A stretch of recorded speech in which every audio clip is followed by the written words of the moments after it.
Motorsports. The roar of engines, the smell of burnt rubber, the blinding speed, and the grid girls.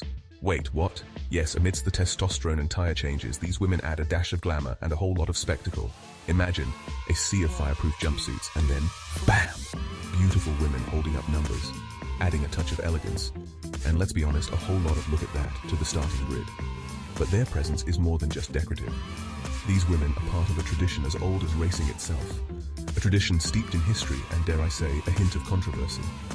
They are the unsung ambassadors of the sport, the friendly faces welcoming drivers and fans alike. But how did this all begin? And what does it take to be a grid girl? Buckle up, because we're about to take a quick spin through the world of motorsport's most glamorous ambassadors. The concept of glamour on the racetrack isn't exactly new. Think back to the early days of motor racing, when daring young men, and they were mostly men, risked life and limb in their rickety contraptions. These races, often sponsored by newspapers or wealthy enthusiasts, needed a way to drum up excitement. Enter women. Early grid girls were often local beauties, socialites, or even the wives and girlfriends of the drivers. Their job? To add a touch of elegance, maybe hold a flag or two, and generally enhance the spectacle. Over time, their roles evolved.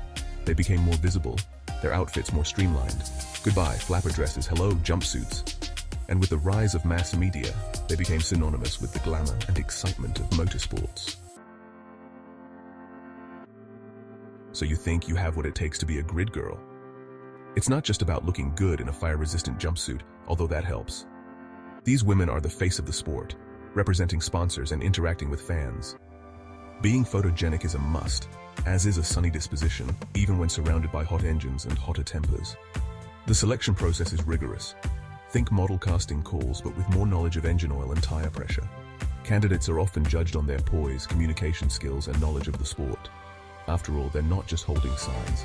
They're answering questions from fans, participating in promotional events, and generally being ambassadors of good cheer and horsepower. The life of a grid girl may seem glamorous, and in many ways it is.